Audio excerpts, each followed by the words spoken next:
Boa noite, queridos amigos e amigas do Centro Espírita Antônio Martins. É com muita alegria que nós estamos mais uma vez reunidos para estudarmos o Espiritismo, esse manancial de conhecimentos, essa fonte riquíssima que vem pouco a pouco transformando as nossas vidas, os nossos sentimentos, a nossa maneira de ver o mundo. Então é com muita alegria que hoje nós retomamos o estudo. E hoje nós conversaremos um pouco sobre a lei de igualdade e mais especificamente sobre a igualdade de direitos do homem e da mulher. Primeiramente, gostaria de convidar a todos para que realizemos uma breve prece em agradecimento a Deus pela oportunidade do estudo. Senhor Jesus, estamos mais uma vez reunidos em Teu nome, agradecendo infinitamente a oportunidade de aprendermos um pouco mais sobre as leis de Deus, sobre seus ensinamentos e que possamos, Senhor, humildemente trabalhar em cima desses ensinamentos e colocá-los em prática na nossa vida. Assim seja. Então, meus amigos, hoje nós conversaremos um tema muito atual, muito interessante, que vai tratar da igualdade de direitos do homem e da mulher. Para realizar esse estudo, eu procurei trazer esse tema para a nossa atualidade, para a nossa vida moderna, né? Para a nossa vida hoje do século XXI. Mas para isso a gente precisa pensar um pouco também no que aconteceu antes. E olha só que interessante que eu achei uma mensagem de Charles Darwin, publicada em 1871, no segundo volume de A Origem do Homem. Olha só o que o Charles fala. O homem é mais poderoso em corpo e mente que a mulher. E no estado selvagem, ele a mantém numa condição de servidão muito mais abjeta que o faz o macho de qualquer outro animal. Portanto, não surpreende que ele tenha ganhado o poder de seleção. Então, essa ideia de que o homem é superior à mulher, ela vem de tempos muito, muito remotos. E o Charles Darwin, na verdade, ele representa o início de uma ciência, né? De uma ciência mais atual que nós temos. Então, para esses cientistas mais antigos, já estava consolidado que o homem era superior à mulher em todos os aspectos, não somente no aspecto físico, mas especialmente no aspecto intelectual e moral, né? Então, a Joana de Ângeles, inclusive, gostaria de trazer para vocês o que ela fala no livro Encontro com a Paz e a Saúde, sobre esse comportamento psicológico do homem. Olha só, herança multimilenária esculpida no inconsciente coletivo, ou seja, está no inconsciente de todos nós. O machismo remonta à tradição mosaica a respeito da criação, quando apresenta a figura antropomórfica do Criador na condição de pai instável.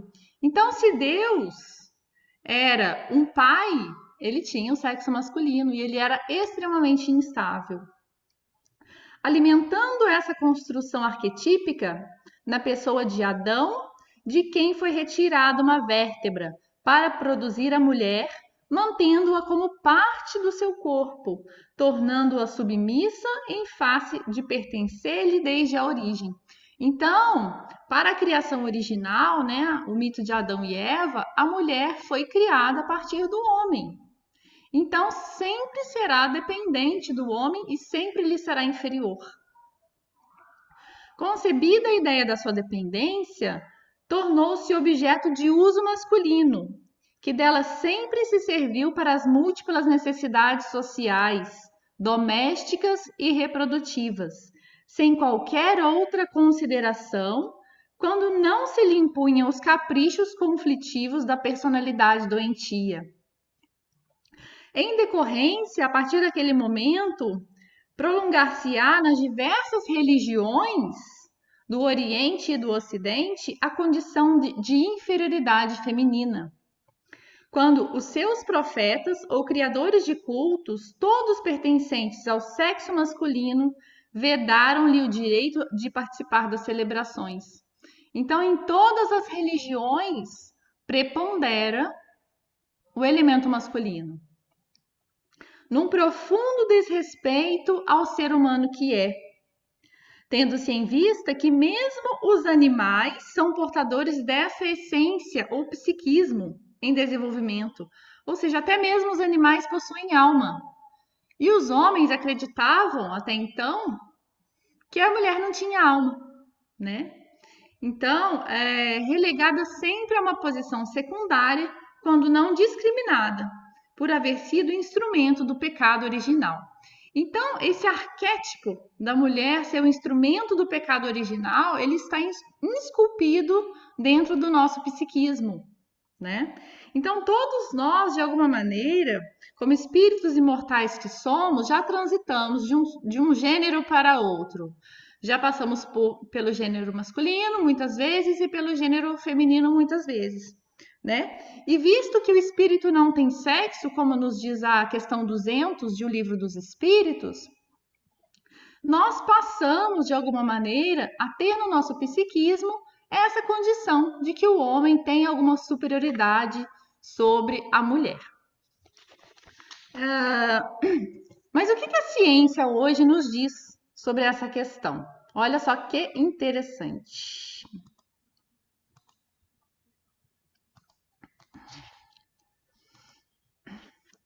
Allan Kardec pergunta para os espíritos: são iguais perante Deus o homem e a mulher?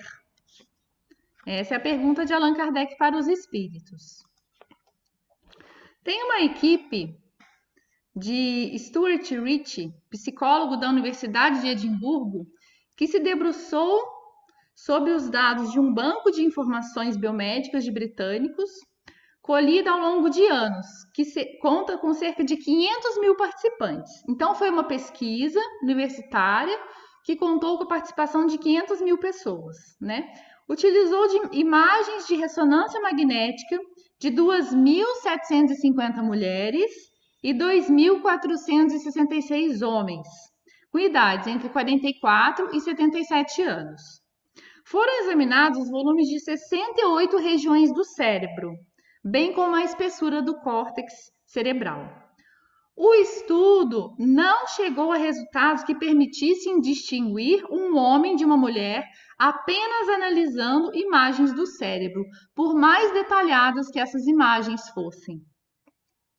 A pesquisa se destaca por reunir grande quantidade de dados sobre homens e mulheres, informações de mais de 5.000 britânicos.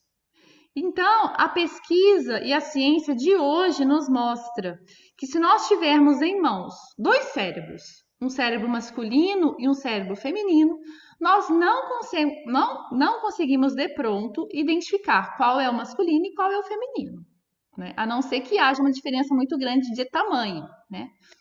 Mas, em questão de estrutura e de funcionamento, eles não conseguiram identificar grandes diferenças, né? O que confirma o que os espíritos disseram para Allan Kardec em 1857, né? Em uma sociedade extremamente patriarcal, onde as mulheres ainda eram esposas, ainda eram mães, sem nenhum direito à participação política ou científica, né? E os espíritos devolvem a Allan Kardec a pergunta: não outorgou Deus a ambos a inteligência do bem e do mal e a faculdade de progredir? A ciência hoje nos prova cientificamente de que não há diferenças de um cérebro de um homem e de uma mulher. A inteligência independe do gênero ou das características morfológicas do órgão cerebral. A inteligência, ao contrário, não vem do órgão, vem da mente. E a nossa mente é um órgão espiritual que já transitou por muitos e muitos milênios em diferentes gêneros, né? Nós temos na sequência os defensores da educação, né? Que, na verdade, na questão 818, Kardec pergunta: de onde provém a inferioridade moral da mulher em certos países? Então, os espíritos respondem: do predomínio injusto e cruel que sobre ela assumiu o homem. É resultado das instituições sociais e do abuso da força sobre a fraqueza.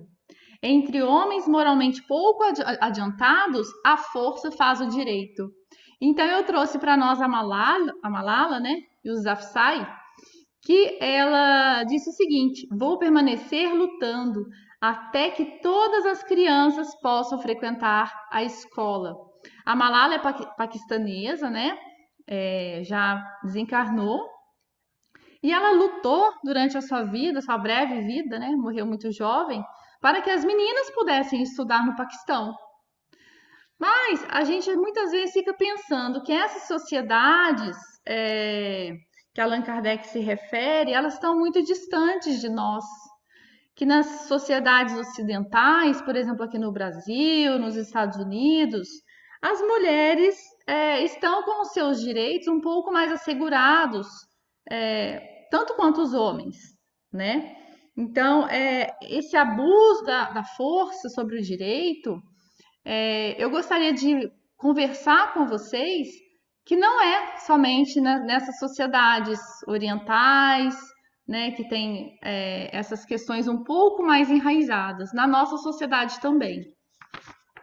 Eu fiz uma pesquisa, eu como trabalho com direito eleitoral, e a gente está sempre muito perto das questões da política, né, das questões sociais. Então, no nosso Congresso, por exemplo, nós temos cerca de 10% apenas de participação feminina, né? Nós temos 513 deputados no total e apenas 57 mulheres.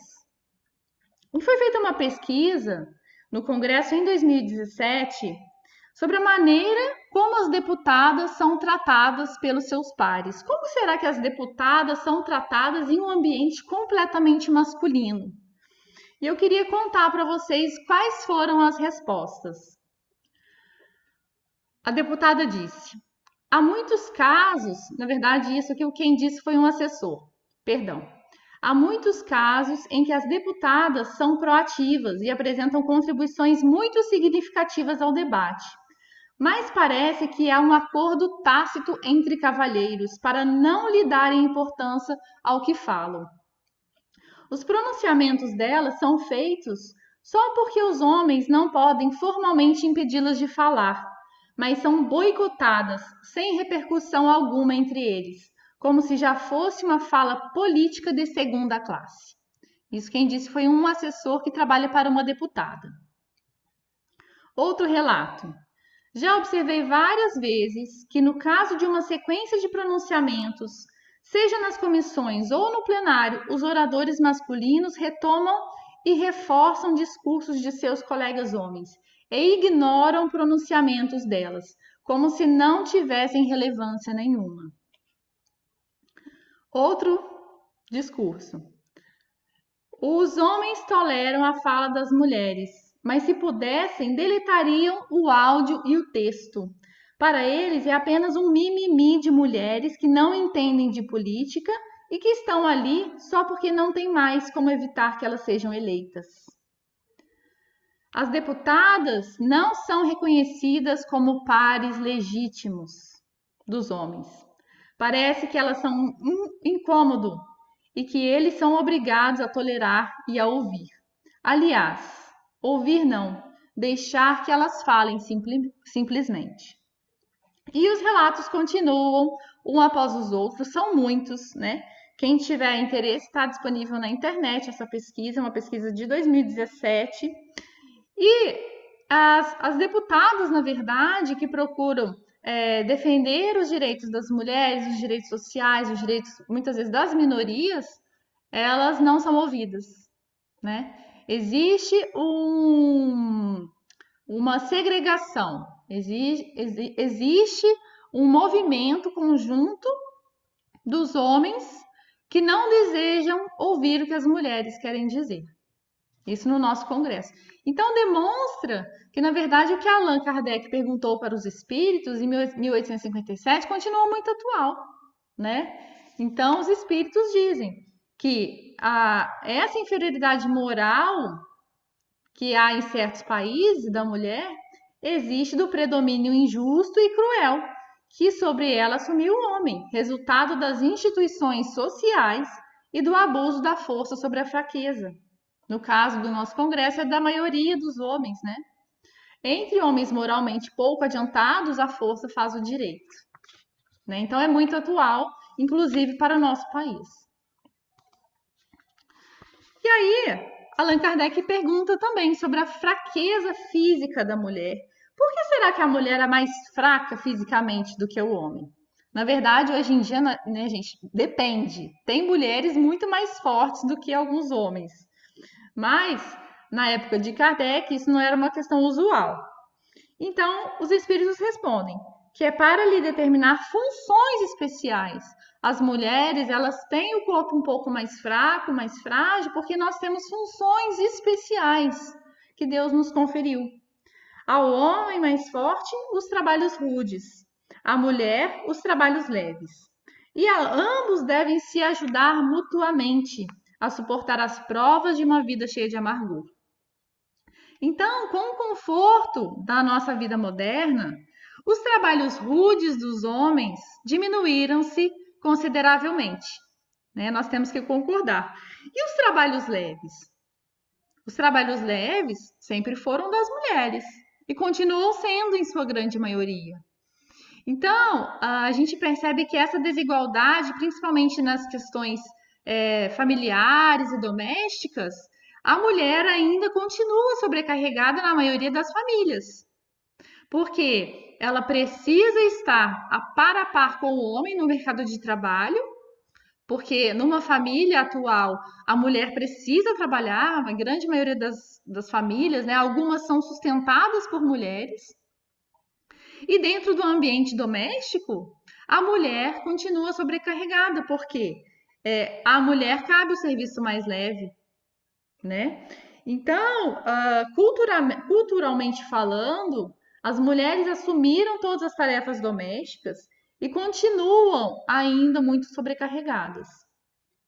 Saiu até uma matéria muito recente no jornal É o País sobre o micromachismo, que é aquele machismo que está, como Joana de Ângeles diz, esculpido no nosso psiquismo, né? Não só no psiquismo masculino, mas no nosso também, de mulheres encarnadas que hoje estamos, né? Então, são algumas frases que eu achei muito interessante que a gente não percebe que são frases machistas, micromachismo. Olha só, um homem disse: achei necessário explicar algo a uma mulher sem que ela me pedisse, pelo simples fato dela ser uma mulher. Comentei com um amigo que ficou cuidando dos filhos. Hoje te deixaram de babá? Disse que ajudo nas tarefas do lar, subentendendo que esse é um trabalho da mulher e que eu estou ajudando e não participando em condições de igualdade. Em meu trabalho ou entre amigos, eu só chamo homens para jogar futebol, pressupondo que elas não gostam de futebol. É a mulher que leva o filho ao médico ou às compras. Eu levo ao jogo de futebol e aos esportes. Eu sou dona de um local público e instalei o trocador de bebês no banheiro feminino. Convidado a jantar na casa de amigos, parabenizei a mulher pela comida, sem antes perguntar quem tinha cozinhado. Então, eu achei muito interessante que a gente, na verdade, não percebe, né? Esse micromachismo esculpido no nosso psiquismo. E até hoje nós temos algumas instituições que só permitem a entrada de homens, como o Colégio Naval, né? Então, precisou haver esse ano, agora em 2019, uma decisão judicial para que as mulheres pudessem concorrer à escola, ao Colégio Naval, né? Ao militarismo naval. Então, o juiz até disse, né, que na verdade, assim, esse impedimento já ceifou o direito de dezenas e dezenas de candidatos de participarem em tom de igualdade com os homens. Então, ainda está muito atual o tema de igualdade de direitos, né, entre homens e mulheres. Mesmo um século após terem conquistado espaço na academia, as mulheres ainda são distribuídas desigualmente nas áreas do conhecimento e ocupam menos cargos de liderança. Então, foi feita uma pesquisa, né, entre homens e mulheres, que na ciência o número de mulheres é muito menor do que o número de homens, e nos cargos de liderança também.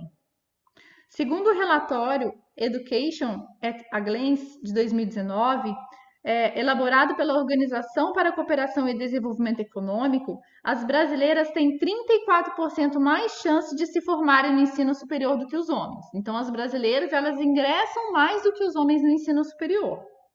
Agora, já no mercado de trabalho, o cenário muda.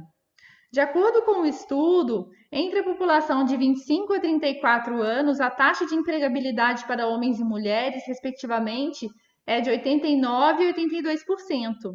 Ou seja, os homens são mais empregáveis que as mulheres, ainda hoje. Então, no ambiente acadêmico, eles falam que o efeito tesoura resume o fenômeno, que muito mais se avança nos níveis de estudo, menos mulheres encontramos em sala de aula ou em cargos de poder. De acordo com o Conselho Nacional de Desenvolvimento Científico e Tecnológico, CNPq, 59% das bolsas de iniciação científica são concedidas a mulheres, mas apenas 24% de bolsa A1, que é o nível mais alto de pesquisa, estão com ela. Então, ainda hoje, as mulheres estão sendo, de alguma maneira, preteridas, né? E existe, na verdade, um progresso. E esse progresso ele tem sido gradual e lento, né? Como está na Lei do Progresso de O Livro dos Espíritos. E as mulheres, pouco a pouco, elas vêm ocupando espaços que antes elas não tinham condições de ocupar, né? A gente percebe. Mas ainda hoje existe uma desigualdade. E eu queria trazer para vocês as mulheres lindas do dia 8 de março de 1857, que é o Dia Internacional da Mulher, né? E a história delas é muito bonita. Na verdade, é uma história dolorida, mas muito bonita ao mesmo tempo, né? A Joana de Ângeles diz para nós que várias e várias missionárias de escola, espíritos de escola, têm vindo no corpo de mulheres, nos corpos de mulheres, para poder ajudar nesse progresso, né? E, como exemplo, são essas 129 mulheres tecelãs de uma fábrica de Nova York, que exaustas com o excesso de trabalho, elas trabalhavam 16 horas por dia, inclusive aos sábados o dia inteiro e domingo a parte da manhã. Então, muitas vezes, elas levavam as crianças para as fábricas, as portas eram trancadas e os relógios eles eram tampados para que elas não pudessem ver a hora passar. E elas fizeram uma manifestação pacífica, né, uma passeata, pedindo a redução desse horário de trabalho de 16 horas para 10 horas por dia, né? Então, os patrões, quando viram essa passeata, essa manifestação, acionaram a polícia e a polícia chamou a cavalaria e elas saíram correndo e elas se refugiaram em uma fábrica. E essa fábrica ela teve seus portões cerrados e foi ateado fogo com a anuência das autoridades governamentais da época. E elas desencarnaram todas carbonizadas. Então, esse dia, ele foi pensado para as mulheres, o dia 8 de março. Ele foi pensado para que as mulheres consigam ainda lutar por direitos iguais aos direitos dos homens, né? Os direitos de liberdade, os direitos de trabalhar a quantidade de horas que são normais para os seres humanos, de terem um tratamento respeitoso, um tratamento digno, de terem auxílio para cuidarem dos seus filhos, né? Então, Esse foi um início, na verdade, um pontapé de um grande movimento feminista, né? E esse movimento feminista é um movimento, na verdade, de igualdade. Quando as mulheres recebem nas empresas, por exemplo, né, dia no salão do cabeleireiro ou flores pelo dia 8 de março, isso, na verdade, descaracteriza muito fortemente o que essas mulheres sofreram para que nós tivéssemos hoje o mínimo de igualdade, né? Não é o intuito do 8 de março, não é um intuito comercial, e sim um movimento, né, de luta por igualdade. Então eu achei essa história muito legal, muito interessante para trazer para vocês. E aí eu achei um artigo muito interessante sobre o feminismo, né? Que as mulheres, na verdade, na ânsia de liberdade, né, que se encontra muito dentro da gente, muito dentro do nosso espírito, a gente precisa de liberdade, a gente precisa da liberdade de ir e vir, liberdade de estudar, de nos aprofundarmos nos temas que a gente gosta, né, de nos relacionarmos. Então, essa lei de liberdade, ela está em todos os espíritos, homens ou mulheres, né? Então, a liberdade de pensamento, a liberdade de ação, é muito nosso. E aí o feminismo surgiu na segunda metade do século passado como um movimento de libertação do jugo masculino, através de algumas heroínas, né? Imoladas umas, perseguidas outras, execradas, visando a superação de muitos e muitos preconceitos ancestrais, que passaram a exigir principalmente igualdade de direitos e oportunidades justas. No entanto, com o derrubar dessas represas, né, principalmente com a liberação sexual dos anos 60, 70, algumas personagens atormentadas passaram a comandar esse movimento, sem dar-se conta da intolerância e do ressentimento interiores. Então, mulheres muito ainda com psiquismo muito maltratado, né? Durante muitos séculos, quem vem reencarnando como mulher vem guardando no seu psiquismo o jugo masculino, né? E essas pessoas, essas personalidades atormentadas, acabaram desvirtuando esse movimento feminista. A Joana de Ângeles, ela fala que o que era para ser um movimento de liberdade passou a ser um movimento de libertinas, que querem de alguma forma se igualar aos homens nos vícios morais, especialmente no sexo licencioso e vulgar, no erotismo exagerado, no tabagismo e no alcoolismo. Então acabou que o feminismo, ele foi um movimento muito autêntico, muito bonito, muito verdadeiro, mas que por algumas situações, né, de algumas personagens, ele acabou sendo desvirtuado. Então, o feminismo, ele nunca pode ser exercido como um revide, como um ressentimento feminino, como uma mágoa, mas sim como um movimento de respeito, de dignidade, de liberdade de ação dentro dos limites da moral, da ética, né? O feminismo exagerado, que induz a violência física, verbal, a erotização da mulher, com as experiências múltiplas do sexo sem amor, sem sentimentos, gera consequências graves para a mulher, né? A mulher, ela foi programada por Deus para ter dentro dela o sentimento da maternidade, ela foi feita para essa função. E eu não digo assim a maternidade em sentido estrito biológico. O psiquismo feminino, ele foi programado, os nossos hormônios, o nosso corpo, ele foi programado para a maternidade em sentido amplo. Quantas mulheres que nós conhecemos que não são mães, biologicamente falando, mas são mães de seus maridos, são mães de sobrinhos, são mães muitas vezes dos seus pais, quando ficam mais idosos, né? Então, quando a mulher ela não cumpre essa sua função psicológica maternal, a Joana de Ângeles diz que ela cai na depressão, na ansiedade, na síndrome do pânico e na solidão amarga. Então, nós devemos prestar bem atenção a essa nossa função de amor. Se nós não temos filhos biológicos, vamos estender esse amor à humanidade, aos nossos irmãos e à humanidade, né?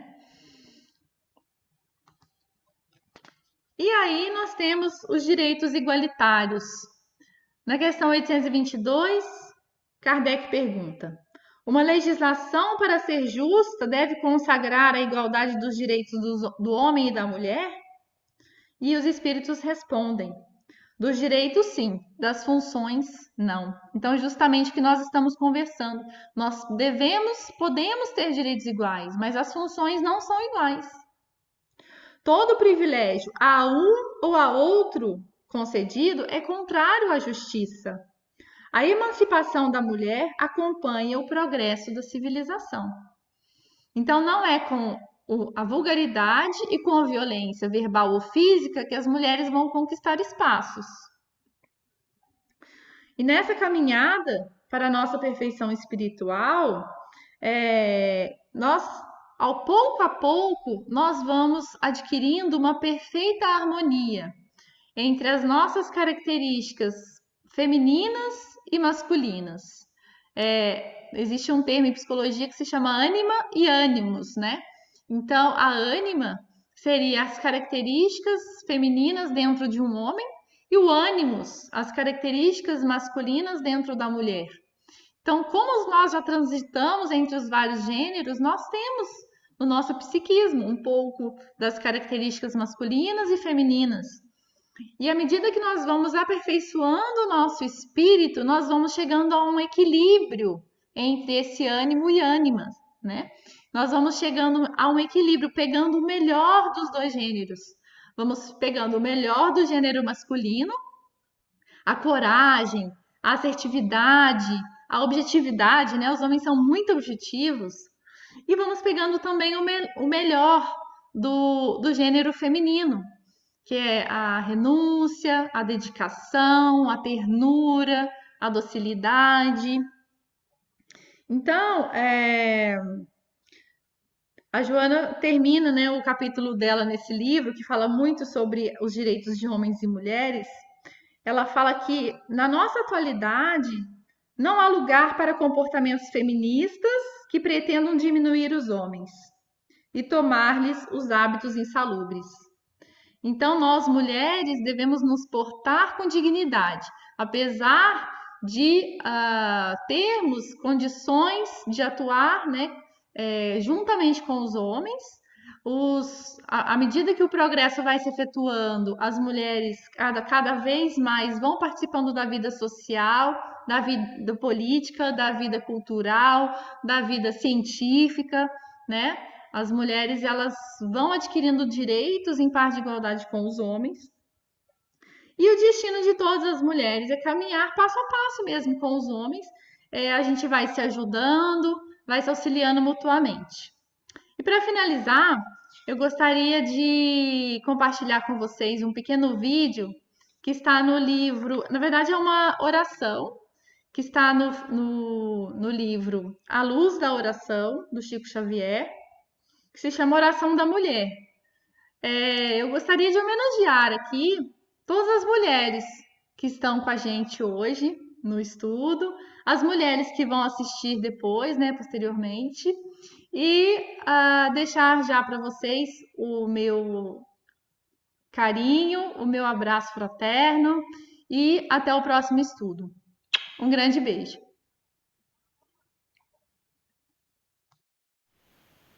Oração à mulher. Missionária da vida. Ampara o homem, para que o homem te ampare.